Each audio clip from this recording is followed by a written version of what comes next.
My name is Floyd and I run a sculpture studio in Melbourne.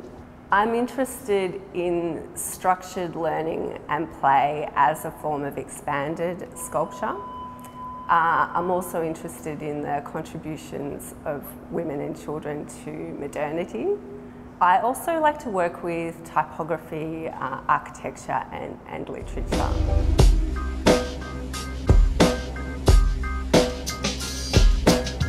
When I went to art school, I realised that some of the toys and objects that I'd worked with as a child had a direct relationship to art history. So it gave me a language to think about object making in a contemporary context. I studied sculpture with some of the Australian minimalists, Peter Cripps, Robert Owen and Terry Bird. So I had a very strong induction in kind of contemporary spatial theory, which was very influential. Also in my studies I met some of the conceptual artists from Australia like Callum Morton and John Mead. So it was very important to my development. The work I've made for the MCA Bella Room has two titles, one of which is The Garden, which refers to a place of growth and also to the idea of a knowledge garden. But I've formed a subtitle which is Here Small Gestures Make Complex Structures. And that title comes from an essay that I came across about social insects like bees or termites. And it refers to the idea of people working together to make a complex structure or habitat or, in this case, sculptures. I thought it was a nice introduction to the ideas that are inherent in the Bella program, which is an idea of access and children working together to create meaning.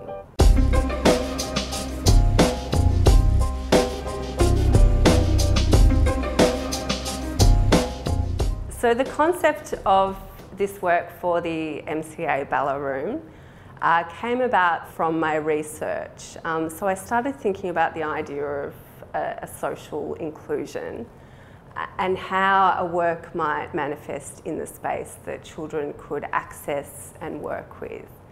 And I came across or revisited a painting by Millet, the 19th century realist artist, called The Gleaners. And The Gleaners shows some peasant women bent over, involved in the process of gleaning, which is picking up the scraps from a harvest. What I wanted to do with this work was make an abstraction of the gleaners. So I've made these figures, but work in a way where the children can reunite the figures with the harvest.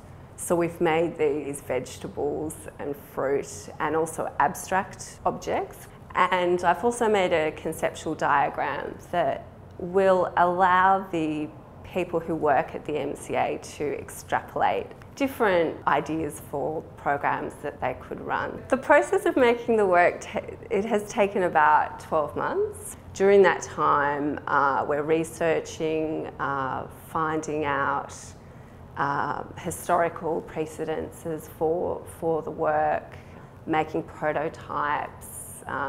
Then we move to a production phase. So we collect materials and we go and meet people who could make parts of the work, and then we start making elements of the work ourselves. In the case of this work, I've used materials that relate directly to the kindergarten movement, some of which are felt, wood, beeswax, and they're all natural elemental materials.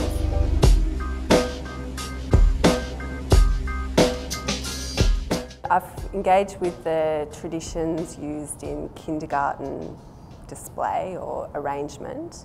So the idea of a kind of formal stacking of objects within reach of children, so that children can come to them and feel that there's an invitation to pick things up and work with them. In some ways it does relate to the tradition of installation and minimalism where the viewer kind of activates a space. And this work in some ways takes that to an extreme in the sense that children are actively handling and rearranging the work, and it really has no life until they come to the space. I'd like the audience to come away with a sense of confidence about their ability to make things and form meaning using structures and objects.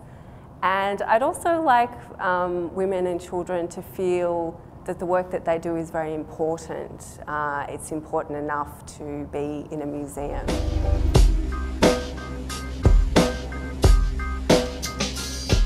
One of the inspirations for this work was the Museum Extension Project, which was run in America during the 1930s, during the Depression.